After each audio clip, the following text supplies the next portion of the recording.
All right, folks, welcome to tonight's webinar. I'm super stoked to be here with you. I'm here with a close friend and someone who co-teaches our permaculture design course with us tonight, and probably one of the best gardeners. I know I said that about Dakota, but these two are honestly the folks that we look up to when we talk about gardening. And what makes Carmen a little different than Dakota is that she's trying to get as much out of every small space as possible, because she farms on a large urban lot, but still an urban lot nonetheless.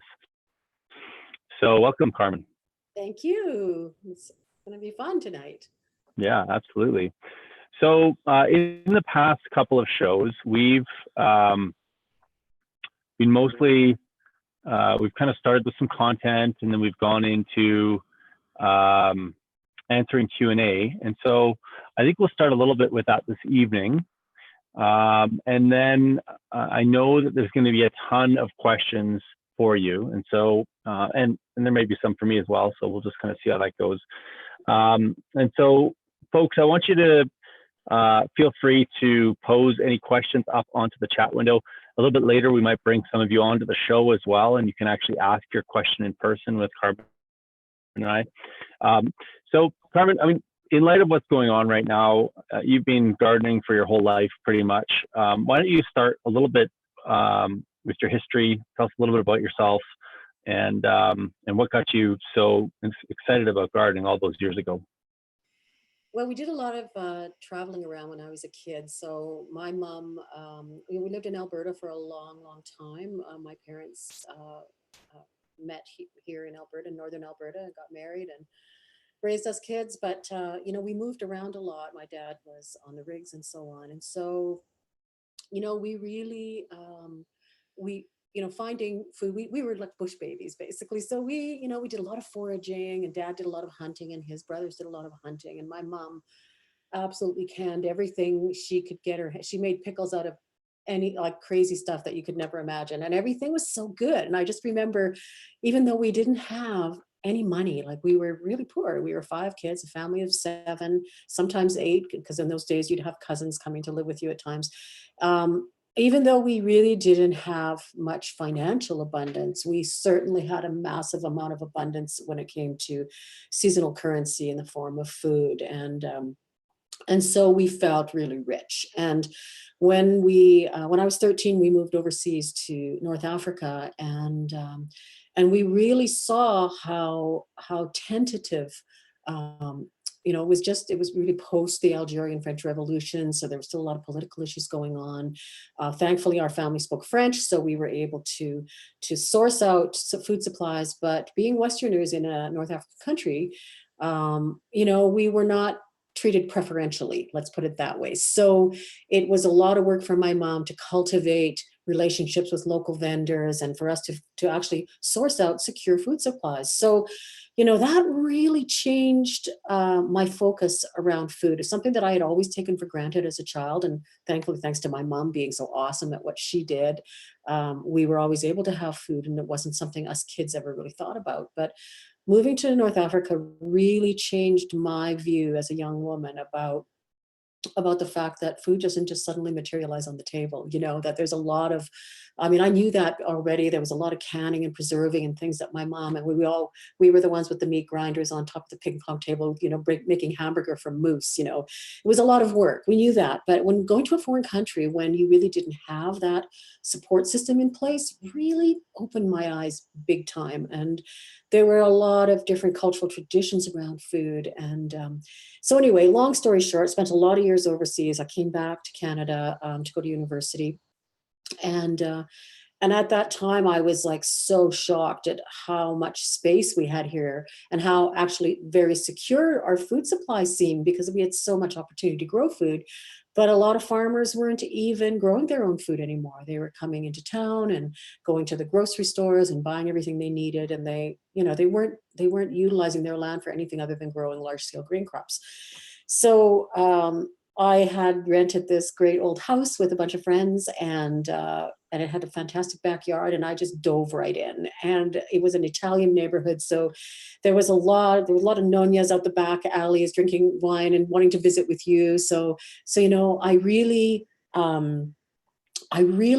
really affected me how powerful the power of connected community really is. What a strong influence that has, and what a foundational, um, um, like a fundamental, building blocks of food security start in the communities, community of people, and they were so willing to share their knowledge and mentorship, and share the successes and the failures. And it was really life altering for me, being able to, finally, take steps towards securing my own food. And that was really the beginning, big time for me of getting started with growing food organically. And so since then, it's always been a part of my life. And my kids all grew up with a great garden in the backyard. And so, I mean, I see that it's not just about meeting a fundamental need for food security. It's about a whole much, so much more than that, about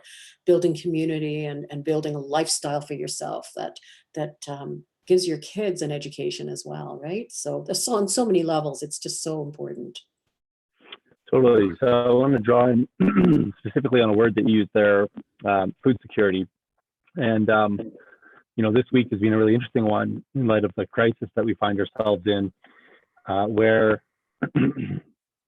Canadians are coming to realize that, like, we might not have N95 masks. I think that's been resolved now, but that was a real possibility a day or so ago. Right. And you start thinking about our country, and yeah, we do have a vast amount of land, and you're right, farmers do put their crops in and then go back and live in town, especially if they're farming grains or pulses or whatever. And I've just been kind of observing what it's like to go into grocery stores in the last little while, and the kind of behavior that we're observing in those places, and then kind of having a bit of cognitive dissonance when we're listening to these radio shows or television or whatever you're watching to get your news right now, and our leaders are talking about how it's maladapted to go and hoard. And I can't help but think that the hoarding mentality is actually not maladaptation. It's people recognizing that their supply chains are actually really fragile, and they want to secure their supply chain. And the way that we do that is by buying lots and lots of food or toilet paper. So that's a whole other conversation. But so gardening fundamentally is about managing supply chains, and one of the most important supply chains that we need. And so I'm curious, like, in your garden right now, what are you currently doing? Are you doing anything different this year than in previous years, in light of the crisis that we find ourselves in globally? Yeah, absolutely. We've over the last few years, we've actually been in conversation with some of our neighbors, trying to encourage them to grow more food. We've got an elderly neighbor, actually, it's Bertha. I don't know if you've met Bertha, but Bertha's yard we've used as part of our design project for the permaculture design certification course. And so we're trying to encourage her to grow some food, or let us farm her yard a little bit this year. But also, we've got a sunny spot that just opened up on our front driveway, because our neighbors took out three massive spruce trees on our property, so on their property. So now we have this whole sunlight band that didn't exist before. So we're actually going to build some raised beds on our driveway this year and utilize that space. And we're going to try to focus a little more. We always do focus a little more on storage crops, the higher calorie crops. That's one of the strategies for resilience. We're going to, be growing a few more of those this year, and storing a few more of those in our food storage strategies as well. Um, and Yeah, just a lot more of that. Greens, I'm not as worried about. I can grow greens pretty well anywhere. There's always little spots that greens can grow, and greens will occupy spaces that a lot of root crops, which need full sun, won't be able to tolerate. So those are some of the things we're going to be changing up this year. Okay, really great. I actually missed a little bit of that, and hopefully, just because my bandwidth kind of cut out there a little bit. So I suspect you were talking about storage crops, right? Yes. Yep. I was talking about storage crops. Yep. Thank you. I heard that my microphone isn't very loud. Are you able to hear me okay? Oh yeah, I know, it's great. Okay, Absolutely. yes, we're talking about storage crops and basically focusing on some of those higher calorie crops, but also the crops that you can store well without having to process. So when it Right. comes to kind of, focusing in on how we want to capture the solar energy, but also not use a ton of energy in the processing, root crops are fantastic for that. And I mean, in addition, like things like beets and whatever, you can process those in so many different ways. We dehydrate them, we'll store them in the root cellar, and we'll pickle them and pressure can them. So one of the strategies for building a lot of resilience around food crops is to diversify not only the crops that you grow, but also your food storage options, right? So you've got resiliency built into that. Right. Okay. So let's talk about seed starting. Like, what are you starting right now? What have you already started? Yeah, so we've already started our peppers. We've got lots and lots of peppers that we grow. We use a lot of sweet peppers, and we have some hot peppers as well. We've got our tomatoes started. We've got all of our brassicas have been started. So broccoli, cauliflower, kale, cabbage, bok choy. Some of those are really early crops. This week we'll be actually seeding in our greenhouse. We're going to put some corn mash, corn salad it's called, and some mizuna. Both of those are super cold tolerant crops. So we're going to be putting those in the greenhouse underneath um, some floating row cover. And then we might put an additional layer on top of that, and then they're going to be in the greenhouse. So right now the greenhouse is getting up to 37, 38, even 40 degrees during the day. So it's too hot for those cool season crops. So we're going to have to activate the vents and make sure that those hot temperatures get out there so that these crops can grow. So we've had good success with that in the past, and it gives us a bit of an early start. So a question just came in. What about storing root crops in an urban setting? Yeah, so there's a few ways you can do that. We have a cold storage room. It's actually right behind this wall. I'm in my basement. So we're very fortunate with that. One thing we haven't done, and now in the wintertime, we get refrigerator temperatures in this cold storage room because it's unfinished. In the summer, the temperatures go up to about 10 degrees, which is a little too high for long-term storage of root crops. But one thing we probably will do this year is get this vented, because we don't have it vented to the outside. So if you're going to have a cold storage room and it's on an external wall, which it should be, then you need to have an intake vent that then it gets piped down to the floor, to the farthest corner of your root cellar, and then another outtake where the intake comes in. So you want to make sure that that cold air is going down to the floor, rising up to the top as it heats up, and then gets vented out. So, and you can put a baffle on there that is temperature controlled. So that will maintain that root cellar at a very constant temperature, which is great. There are some other strategies. I mean, we've experimented with fridges. So a fridge with, a nice cool setting, about 2-3 degrees, is actually really, really great. Perforated bags work great, but also just bins of sawdust, sawdust and or peat moss actually work really well. So sometimes you have to hydrate those a little bit. We've also had good success with using perforated Ziploc bags. Now, I'd really like to switch out of that strategy, obviously, because of the use of the plastic. But in our cold storage room this year, we're going to fashion actually some wooden crates with lids on them that have just a little, because wood is porous, it's going to breathe a little bit more. So in the past, using Rubbermaid containers in the cold storage, we've had some issues with rot. So we don't want to lose our crops that way. So we figured that having, this breathable container, what might help us out. So we keep experimenting too. We try everything. So there's lots of strategies for that. Yeah, totally. I mean, you don't have to have a root cellar. There's lots of ways to preserve things. I mean, one of the things that you're really big into is pressure canning. And you taught me how to pressure can, and we've been using it religiously. I love it. It's like the original fast food. And there's lots of garden crops that they don't all have to be pressure canned, but another thing that we're really big into is lacto fermentation. And I've never tried it with potatoes. I don't know that it would work really well with potatoes. But one thing I'm really impressed by was because you grow a big crop of sunchokes every year, Jerusalem artichoke. And you and I both share a similar thing where we can't tolerate them fresh out of the ground, right? They give us a lot of intestinal distress. But when you fermented them and you gave me some, I loved them, and they had no adverse effects on my body. So that was cool.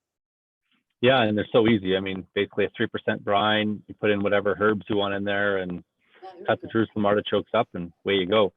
Go ahead, sorry. Oh, I said I loved those. They were great. Yeah. So those types of crops, especially like Jerusalem artichokes, have a really special place in my heart, or my gut, I guess, as you said. Because they literally are so productive. 15 metric tons per acre in optimal conditions, above and below. And so not only are you getting a forage crop potentially for livestock, but you also get an enormous amount of root off of that. Plus they come again. You don't have to replant them. Once they're in the ground and they're established, you just got this perennial root system that comes out. And then they also have a lot of really beneficial properties. It's the inulin that causes us the issues. But I suspect that as it gets digested, I mean, it's still probably some of it's there, but maybe in a lower concentration. Yeah. Well, one of the strategies we're going to do this year is when we put in our raised beds in the front on the driveway, I'd like to ultimately get the full driveway covered, and some of those beds will be devoted to perennial crops. So I'm excited about that, because right now I don't have a place for sunchokes. So I'm excited. Right. Yeah. So one of the books that I really love, that I think folks, it's less useful in Alberta. There's still some usefulness for it, but as you go further south into the States, Perennial Vegetables by Eric Tonesmeyer is a great one. And so as we're starting to talk about food security and how that relates to permaculture, the key is to try and do the least amount of work possible for the highest possible return. And so when we're planning our gardens out and focusing on those perennial crops, it's so critical to maximizing that yield and minimizing the input coming in. Do you have any other perennials that you like? Well, we've got a ton of, as far as perennial veg goes, asparagus is for me one of the best. So it's actually like a rock star for your liver as well. And if you drink a lot of red wine like I do, it's really great to have. So we're on our second round of growing asparagus since I've been in this house, because our previous neighbors had massive trees which kind of their roots took over my initial and highly productive asparagus bed. Now that has been gone for a number of years, and we just replanted one because those big trees are gone. So we're hoping that those will take off and give us a decent crop in the next year or two. But if that doesn't fly, I might have to find another location. But yeah, I love them. They're the best. Okay. I'm getting a lot of, go ahead, sorry. No, I was going to just say, and we've got a bunch of other perennial stuff too that I like. For goodness sakes, anyway, you're having issues with your. No, I'm getting some audio requests from the folks to get your microphone turned up a little bit. Okay. So folks, we're just gonna troubleshoot this quickly, and then we'll get back and we'll come back and talk about squash, one of my favorite crops. So on the bottom left-hand corner there, you can go to your microphone icon and go to audio settings. You just click on the little arrow beside the microphone and go to audio settings, and then you should be able to toggle your microphone input volume. Audio options, but I'm not seeing the audio settings.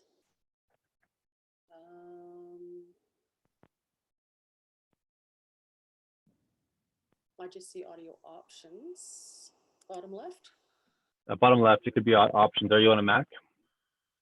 Yeah. Yeah, so it might be options. Yeah, I'm in there. Okay, and then you should see your microphone level. Okay, microphone level is built-in microphone. Okay, input volume. Readjust.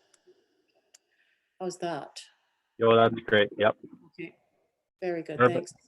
Yep, no worries. Okay, so we were talking about just artichokes and potatoes. What about squash? I mean, squash are one of the most prolific crops that we can grow, and they store really long, and there's just so many varieties. What kind of varieties do you really like to grow from again, let's talk about from a food security perspective. Yeah, you want to choose though. You want to choose winter squash. Obviously, there's so many great kinds. I yeah, I really love the acorn squashes, and I like butternut squash as well. For me, those Right. are the I use a lot of because I like the texture of them.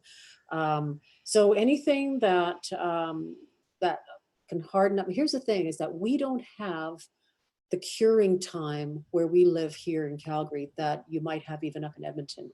We don't have such a long fall. So, when it comes to curing certain crops that need good airflow and that sort of thing, it's a little bit of a challenge because they end up coming indoors. So squash, we often end up bringing indoors. And if they can sit in the sun for a week or two to cure, but they really, for long-term storage, they need a longer curing time than that. So choosing those two varieties actually work really well for me. Um, I think squash are a total rock star. I love them. I love them. I love them. And they actually dehydrate really well too. Um, but yeah, for storage, they're great. And they're a good high calorie crop. So the downside to growing squash, unless you're doing it vertically, is the amount of space. So when you look at the amount of calories per square foot in your garden, you can do those kind of calculations too. So, but to me, there's always a space for squash. So Well, and you don't have to just grow it at one layer as well. Like you can that's right. stack things in there, right? So Absolutely. what are the kind of things that you've companion planted with squash? We've actually, I'm just trying to think of what we did last year. Last year, what we did is once the plants were up and going, we had a bunch of lettuce and spinach in underneath there because they kind of they pull up kind of different minerals from the soil, which is great. But there's the good old Three Sisters Guild, right? The corn, right? Obviously, it offers a fantastic structure for beans to grow up. So the bean, corn, and squash ground covering that ground is really, really important. And I find, lately, especially, we've been getting, some of our wet springs. We had a real slugfest here last year. So putting straw mulch on the ground wasn't as successful last year. So having a living cover actually worked better for us. So having Right. the big leaves of the squash covering the soil still allowed good air circulation, but wasn't such an attractant for the slugs. So Hmm. I'm curious, I mean, you kind of grew up with all this stuff, but you took your permaculture design course quite a while ago now. What was it about permaculture that did permaculture change the way that you garden, or change the way that you look at gardening after you kind of got engaged in it? yeah, I think what it did is it it kind of it was like fitting the key in the lock for Hmm. me. So, my background is in forestry and sustainable land management, and I did a lot of aerial photography work for the government. So I spent a lot of time in our native ecologies. Like I've spent so much time doing that around ecology. So coming to the PDC and, learning, the things that we talked about during the PDC and that you and I teach together now, which is really cool. Um, it was a way of looking at those systems and the connectivity and the relationship between all the systems that we talk about in the permaculture course that kind of it connected the various components of these complex matrices, I think, that exist in natural systems, and it made me look at them in a different way. um, and and it was a very empowering experience for me. I think I am so glad I actually didn't have the money to take the course. My brother paid for it for me. And without him, I mean, man, this is a very transformational process for folks. And I think for me, it wasn't so much that I was worried about the ecological future of our planet, and that's why I took the PDC. I was looking for something that meant something to me, because I'd spent all of my life working for other people and working for the government and private organizations and businesses all around, sustainable land management and silviculture and forestry and all that kind of stuff. But it was all based on making money, right? About the bottom line, about profit. And so, and then after that, I was stay-at-home mom. I raised my 4 kids, and it was sort of, there was a shift in my own personal life that demanded that I take stock of where I was and what was meaningful to me. And so when I first found out about the permaculture design certification course, I thought, wow, there's something here that is really resonating with me. And I honestly, all my expectations were blown, because you can only when you're looking at it from the outside, you have no idea of what's down that rabbit hole. So it was very cool for me to find all these parts of me just waking up, and things started to come together. And I thought, wow, I can use the foundation that I already have, and all the experience I have with ecological systems, and also with food growing, and bring skills to people that don't have them. So yeah, super transformational. Awesome. I'm going to go to a couple of questions here, and then we've got one question. What can I grow on a balcony without a lot of light? And I've got some ideas, but I'm curious what you're going to say. If you have a low light situation, greens are always going to be your best bet. So, the big key is going to make sure that your soil is really awesome, that you are rocking your soil. Because if your soil is not top notch in your containers, your plants are going to get stressed. Being in a pot already on an exposed area, like on a balcony, is already stressful to a plant, because not only because it's, part of the big reason of that is because it's in a container. It's the moisture fluctuations between too wet and too dry are going to be hyper stressful to your plants. So that's why container gardening is its own workshop that I teach, because it's so important. A lot of people are in small spaces and they don't know what to do. So they go to the garden center and they buy this potting soil, and that's all they're trying to grow their vegetables in. And you absolutely cannot have nutrient dense food growing in potting soil. There is nothing in there. You need to have rock star soil. You can mix it with potting soil, but then you've got to get compost in there and worm castings, and you've got to get minerals in there, and you've got to have some biology in there. So that for nutrient dense food, if you are growing food in a small space and you're relying on that food to help you metabolize properly, you want to have the best food that you can grow in a container. So there are definitely strategies around that. So does that answer your question? Yeah. So let's talk a little bit about, I mean, you mentioned some of the ingredients in rockstar soil. A funny thing that's coming to mind right now. Just as in a little aside, speaking of rock stars, my kids are listening to all these science shows right now. And there's a science show that they're listening to about cheese. And they took a bunch of cheese. I'll come back to soil in a second. They took a bunch of cheese and put them into boxes. And then they played different music to the cheeses. Oh, And it turns out that the cheese that got played R&B had the best flavor. And they actually noticed a change in the flavors. And so I was thinking the other day about Sonic Bloom. Did you ever hear about that? oh, what? Sonic Bloom. No. So there's a company out of California that started putting speakers around orchards and playing, I think it was birdsong they were playing, but maybe it was Mozart, who knows, in order to try and change the dynamics of plants. And so there's just all these different interfaces that we have with plants. Like plants need some wind, they need like exercise. But let's come back to the soil thing. What is rockstar soil? Like what would a ratio be for you, and how do you get there? Okay, so a couple variables here would be the size of your pot. So the bigger the pot, the better. And I'll come back to that in a minute. But my soil components in a container garden would be, no more than half and half actual soil. And the soil, that if you can get some components, even if it's your native soil, even honestly, half a liter of your own garden soil, your own soil, wherever you live, is going to have more biology in it than the stuff you buy in a bag.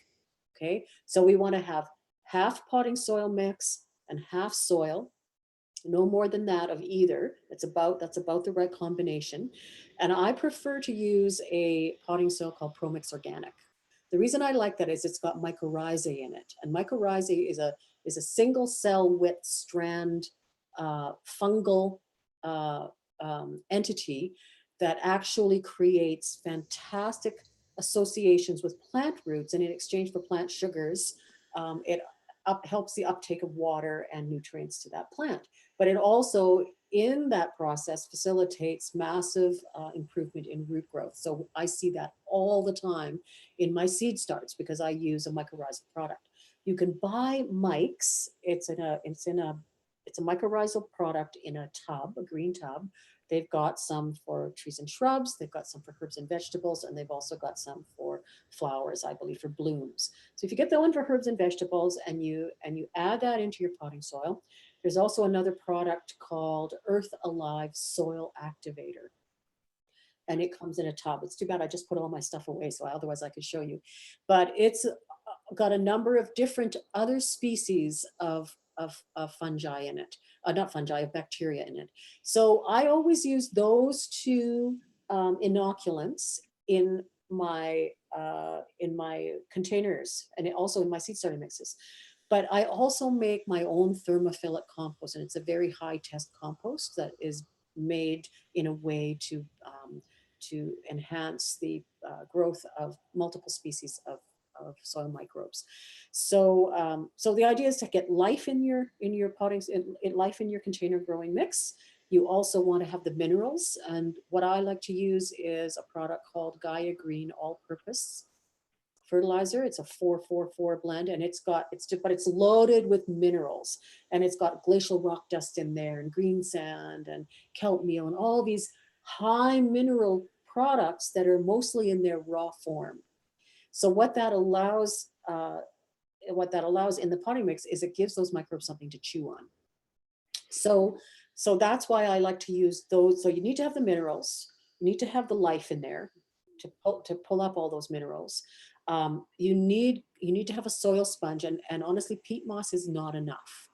So peat moss is a completely sterile, inert product, and so and perlite is exactly the same way. Now those are the two main components of seed starting mixes.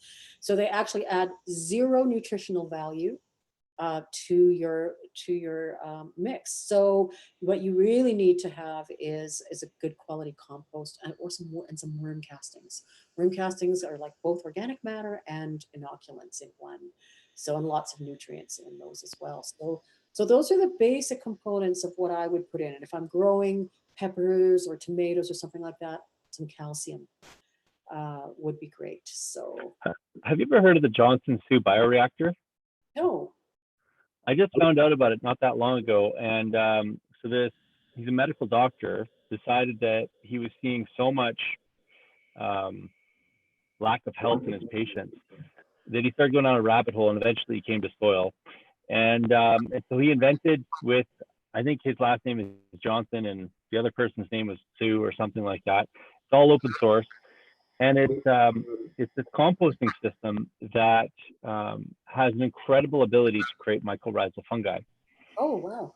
And it's a long-term composting process. It's really inexpensive to build these things. And I'm really tempted to make one, because if I made one now, it wouldn't be available to me till next spring. Right. But yeah, something to check out. So I'll put that into the chat window there. Johnson Sioux bioreactor. So the thing with fungi is that it really does expand the surface area of the roots. Like we get up to an 800-fold increase in surface area, and the fungi is really effective at going out and harvesting the minerals that the plants can't get access to on their own. This is one of the main reasons to minimize tillage in your garden, is because it's that fungi that typically is what dies first when we create those massive disturbance passes over our gardens and stuff. Right. So where do you get your seeds from, Carmen? I kind of missed City Saturday this year because we didn't have our local seed purveyors, but there's a lot of really great local guys here. Tomatoes, Casey's Seeds is really great. I do get seeds from West Coast as well. Baker's Creek seed catalog I like. The important thing, and there's a Harmonics seed is also a local one, a North Seed. There's a few local purveyors that are really great. Um, the important thing is to be wise enough to choose seeds that you know are going to do well in your area. So you have to do your homework a little bit. You have to know how long our growing season is. So here in Calgary, we've got anywhere from 100 to 115, 20 days. Last frost is typically May 24 to 26, first fall frost September 18th on average. So that gives us a pretty concentrated window. So always choosing shorter season varieties, especially for tomatoes. And by that, I mean things that are like there's even a 42-day tomato. Which is incredible when you think about it. But, I wouldn't go for outdoor growing. I wouldn't go any later than a 70, 75 day if you've got a nice hot spot, and the longer day ones you'll want to put in your greenhouse. But really, with our short day length, we have to be starting some crops ahead of time. There's no way. That's just one of the biggest challenges we have where we grow. Yeah, totally. What was your initial question? I got off on a tangent. Where do you get your seeds from typically? You named a whole bunch of them there, so that's great. Just before you go any further, I wanted to just mention something about West Coast Seeds, the great seed company. But if you're a newbie and you're just getting started, please be careful with the some of the directions that they'll include in the catalogs, the seed catalogs, because their soil there is highly acidic because it was the parent vegetation was mostly coniferous trees. So they always often advocate the addition of lime. Oh, To prepare your beds for planting those seeds. Now, our soil here in Alberta is slightly alkaline. If you add lime to our soil here, you will shove it so far over that you will never get it back. So really, if you're concerned about the pH of your soil, whether it's acidic or alkaline, you need to do a simple pH test. You can buy those at every garden center. But for goodness sakes, please don't add lime to your soils unless your soils are really acidic. Okay, so yeah. I've had students have done that, and all I can say is I'm sorry for you, because there's really it's like almost impossible to get your soil back after that. So Right. Yeah, totally. Typically, we say compost, compost, compost. That pretty much adjusts everything. yeah, So any problem you have, you can just add compost. It might take a little longer, but you'll be happier with the product at the end. absolutely. So, folks, we're just chatting with Carmen. If you're just signing in, please introduce yourself. Let us know where you're coming in from. Carmen is also an incredible tomato grower. I think she worked at a tomato greenhouse for a while, and you teach a whole bunch of courses on tomatoes. In addition to that, Carmen's going to be teaching our online permaculture design course, which is coming up in a couple of weeks. We've cut the cost down by 50% because honestly, for the last couple of weeks, I have been fielding phone call after phone call after phone call. I know you're doing nonstop consultancy right now, helping people put gardens in because people are really concerned about their food security. So I put a link to that online PDC in the show notes below. You guys can check it out. We're going to be putting this program on to be going through this crisis with you guys. And we honestly, I got into permaculture almost 13 years ago now because of all of the fragilities in the world that I saw. And I felt that this was a positive way of addressing some of those fragilities. And so if you haven't taken a permaculture design course and you're interested in going through this crisis with a community of people and coming out the other side with a bunch of knowledge and a garden, hopefully a whole bunch of other things, now's a great time to ask either Carmen or myself any questions about permaculture, gardening. Next, I want to talk about tomatoes because you are like the tomato goddess. And let's talk a little bit about like where this obsession has come from and maybe a couple of your little secrets on how to grow great tomatoes. Well, I think my obsession with tomatoes came when we moved overseas because I mean, you'd get tomatoes when I was a kid, but you wouldn't get them that often. And it would only be, if you knew somebody who was really great at it, or if you knew somebody who was Italian. Like tomatoes were not that common when I was growing up in Alberta. So moving overseas to a Mediterranean climate, oh my God. I mean, we had tomatoes and artichokes and, eggplants and peppers. And it was just, this flavor bombs in every meal. And so, of course, coming back to Canada and getting that house happened to be in an Italian neighborhood. Everybody grew tomatoes and everybody made sauce and everybody made wine. And it was just part of that richness of that time in my life. And so that really stuck with me. And you know what, honestly, tomatoes are like, people like to think that they're difficult, but they are actually one of the easiest things to grow on the planet. As long as their Mm. needs are met, they are so easy. And when you think, like, one year, I'm going to tell you this quick little story. One year in that first garden in Little Italy in Edmonton, I got some seeds. I can't remember where I got them. They were for a tomato called Matt's Wild.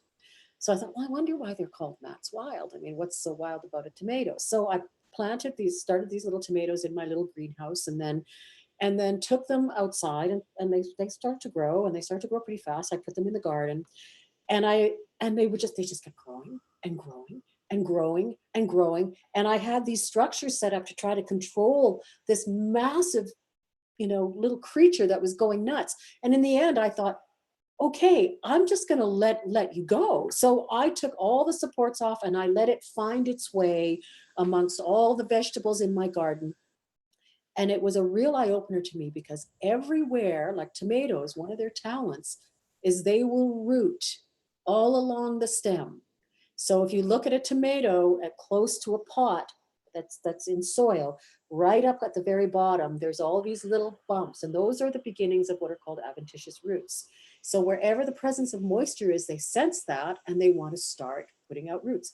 So I let this little guy go everywhere he wanted to go. He took over like the whole garden. He was all there under the plants, but everywhere he went, he rooted. So that's when I realized that tomatoes aren't actually vines, they're sprawlers. That's what they Right. wanted. They don't have the natural capacity to actually, twine themselves around something. They just want to go and go and root and root. And when they do that, they're hyper productive. So that was a fun experiment. And it taught me a lot about tomatoes. But yeah, ever since then, I've just loved tomatoes, and so we use them all the time. It's one of the crops that we make a tomato and sweet pepper sauces that we can in the fall, and we just had some last night, and it's just like, oh, so good, so good. Totally. So big time. So as far as secrets go, I think one of the things that really makes my tomatoes go is this high test super soil mix that we Mm. use. Right, that where I start my tomatoes in that. I you know I do not believe in starting vegetables in soil that has nothing in it. So potting soil for me, if you look at how seeds get started in nature, the first thing they do is they send out their little radicle. They want to form a root right away. And right away they start scavenging for nutrients. So we know that seeds have enough nutrients in them, enough energy in them for the sprouting, the germination process. Um, but in natural systems, if we look at what's going on, that immediately they're starting to scavenge for nutrients. So why would we think that growing our vegetables in a completely sterile medium until we transplant them later on is okay for them? So Right. my experience is, especially now what we know about soil science and the importance of microbial interactions with root hairs on plants, for the uptake of those nutrients, we need all of that good stuff in our soil. So I always put that in right into my potting mix. I get my tomatoes started in that, and then I transplant them later on right into big pots. I don't go from one size to the next. I go right into 6-inch pots full of that same awesome, good, great soil, and they grow super super well. So and then after that, another trick that I use is on a cloudy day, once my tomatoes are growing well, I will use a foliar sprayer. And so I'll make compost tea from my compost, or I'll use a liquid kelp product, and I'll dilute it quite weakly.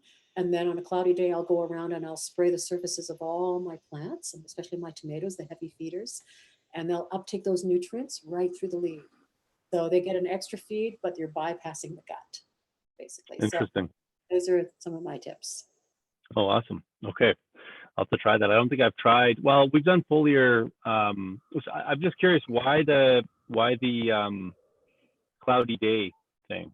Is that Well, to stop burning or yeah, magnification? a couple of reasons. Yeah, absolutely. You're on a sunny day, you're by foliar feeding, you're going to create a million little, magnifying Magnifying glass. all over um, your plants. But also when the plants are photosynthesizing heavily, right? And now we're trying to ask them to take nutrients in as well. Hmm. It's kind of why we don't transplant on a sunny day either.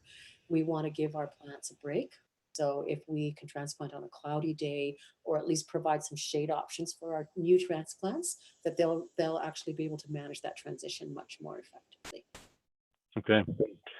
So I was talking to a horticulturist last night. He's putting together a summit in the next coming weeks here, and he was saying one of the things that he's most concerned about is all sorts of new people kind of starting gardens and then not knowing what to do with the seeds. And so, kind of in a Shakespearean comedy style story, all the seeds get bought up. And I'm already seeing these comments coming in on the chat here that most of the seed companies are shutting their websites down because they're overwhelmed with all the orders.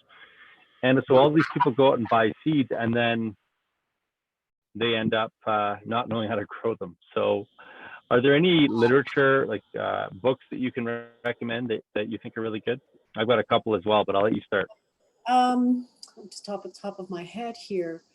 Um, there's what's it called? I think it's called Year-Round Gardening. It's from, I can't remember her name, for goodness sakes, from Nova Scotia. Mm-hmm. That's a pretty good book. At least it talks about the individual crops and so on, and how to manage them. I really need to write that book for our area, I think. But one of the big issues I think we're facing, especially right now, is that we seem to be in kind of a vacuum when it comes to our connectivity with the community and sharing that knowledge. It used to be like in Little Italy, you lean over the fence and you ask the neighbor, hey, I've never grown this before. Do you have any tips? What do I do with this? Or when is it right to harvest?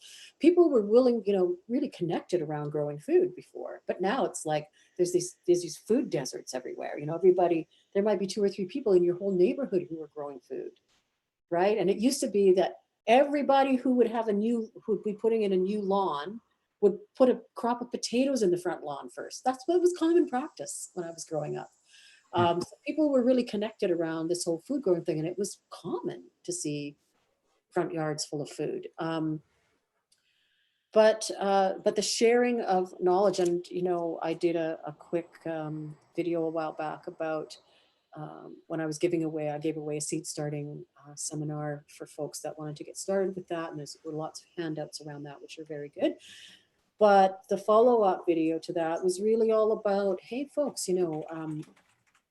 there are lots of people in your neighborhood who have food growing skills that are more than happy to share those with you. And there are people in your community that don't know how to grow food and would be overjoyed if they knew someone like you would be willing to help them. And that doesn't necessarily mean stepping up to do the work or stepping up to provide the knowledge. Sometimes it's about providing them with seeds and a little bit of knowledge, and helping support them, and mentoring. That mentoring aspect is super important. So yeah, there are lots of books out there, but there's also a lot of really great Facebook book groups out there that are devoted to gardening, and everybody on those pages is super keen on sharing their knowledge. So reach out to those folks if you don't know what to do.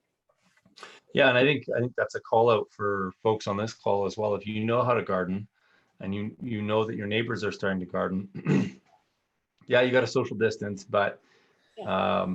we can find ways to get the information over to them. So The other thing I wanted to mention was a comment you made about, the seed purveyors are shutting down their websites because the demand is insane, or they're running out of seeds themselves. And that brings me to something that I always bring up in my seed starting classes, and that's that seed security equals food security.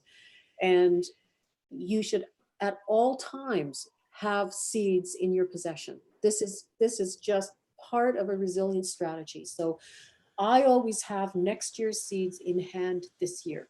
I'll keep them in an old coffee can with a good solid lid, keep them out of the sunlight in a nice, cool, dry area. But I always have next year's seeds this year. Does that mean I'm not buying seeds this spring? Of course. Who can not be seduced by, buying a few extra seeds? But all of my main crops, I absolutely always have those seeds in hand. That's an insurance policy that I know I can count on.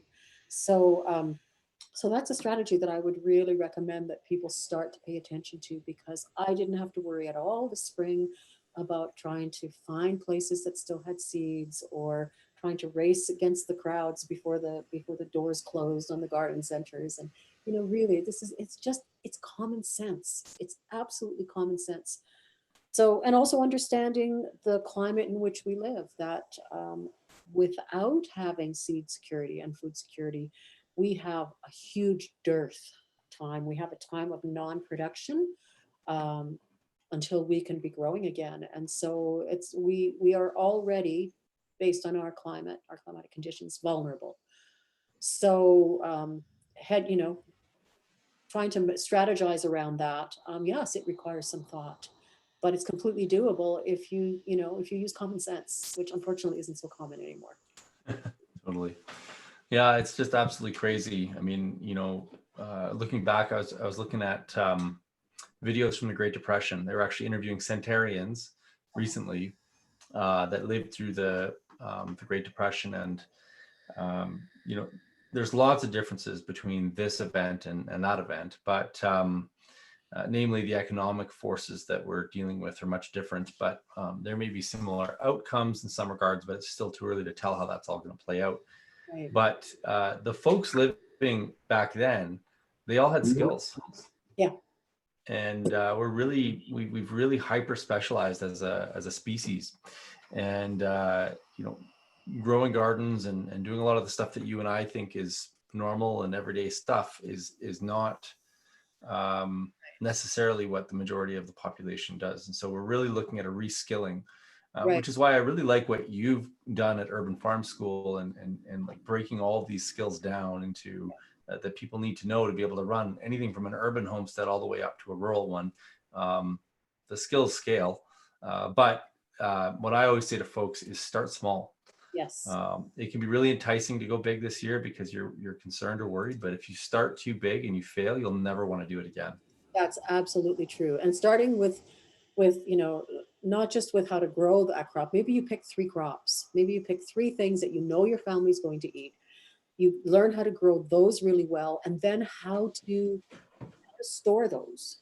Like, learn how to do that for those 3 things, and then move on after that. Right? Yep. Absolutely, I agree with you. So Peter Darlington has a question: are there tricks to harvesting your own seeds once you have the plants? And so Peter, there's lots of great books out there on seed saving.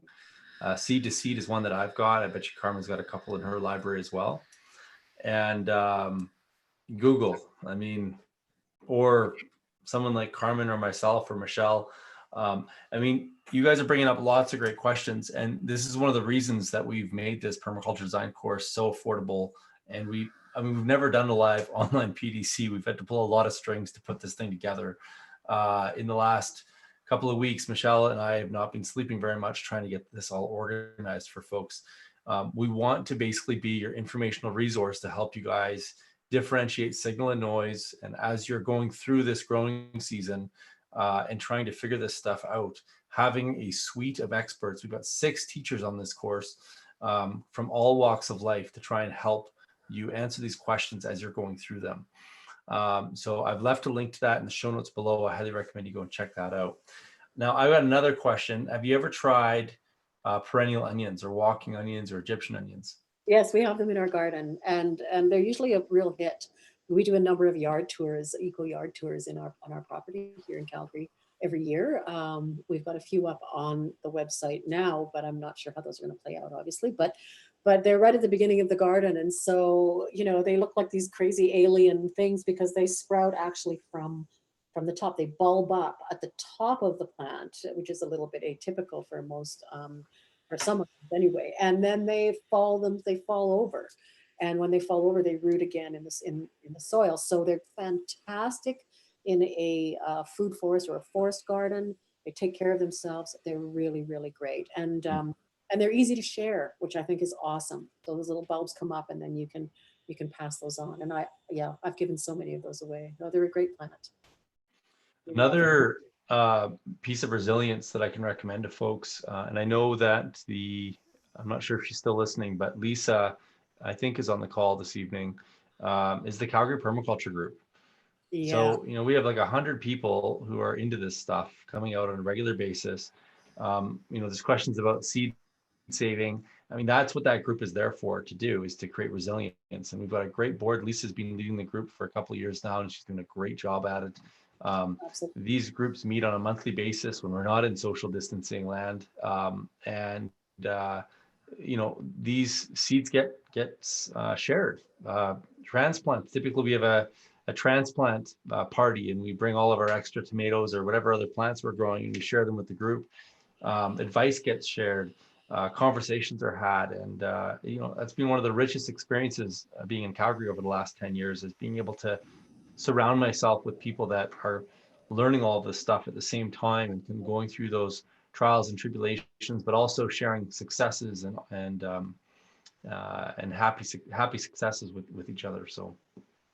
Well, and you bring up a really good point, Rob, and that's, around the value of having like-minded community. And, when we look at seasonal currency, certainly seeds are a massive part of that. And I think when we understand that seeds, they used to be such a valuable currency, a trade commodity, actually. So anybody coming over from the old world would have a whole parcel full of seeds. Some of them would work out in the new world and some wouldn't. But anytime anyone came over, anytime people traveled, they would carry seed with them because it was so valuable to diversify, to create that genetic diversity. And people were hungry for new things that they hadn't seen before. And, when we've got a group of individuals like the Calgary Permaculture Guild, everybody's got diverse skill sets, diverse talents, and present different opportunities for all of us to grow and learn. We're not only being able to exchange products, but also it gives us a sense of comfort to know that I don't need to be the butcher, the baker, and the candlestick maker. I don't need to do everything anymore. I have a community of people around me who have all the skills that I actually need to live a rich life through trade or or some other form of economy. So that, I think, is really I think it helps us take a deep breath and know that, yeah, you know what, we're not alone. We're not isolated as far as having to do everything ourselves. Gone are the days where we have to be completely self-sufficient. That's kind of where we are at. So, and that's a good thing. Actually. Absolutely. Yeah, I totally agree with that. Awesome. Well, tonight we're going to have a slightly shorter session because I know Michelle has to go live on another call here later this evening.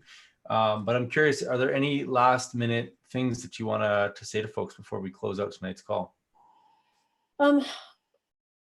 Mostly that, I really would like to encourage you as much as possible to, step into that space that may seem daunting to you when it comes to going on and growing your own food. But, we've had a tendency in the last, 30 years to think of gardening as a hobby and not something that adds true and lasting value to our lives. Or I don't have time to garden. Or I don't, it's just not my thing. Or I don't like to get my hands dirty. Whatever your excuses are, try to understand that growing food is about a lot more than growing food. And one thing that we've certainly noticed in our situation here where we live is that just the simple act of growing food is something that revitalizes our community. We know that with our neighbors. Everybody's curious. What are you doing? What are you up to? What kind of compost are you making? Everybody's interacting based around food, this essential thing we need to live each and every day. And so reframing the growing of food from a chore or a task.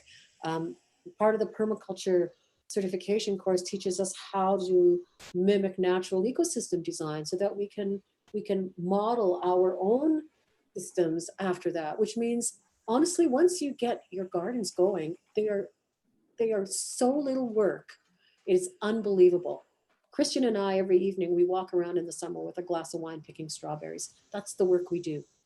After the planting in the spring, we don't do anything. We don't weed, we don't do anything. We don't have any of that to worry about.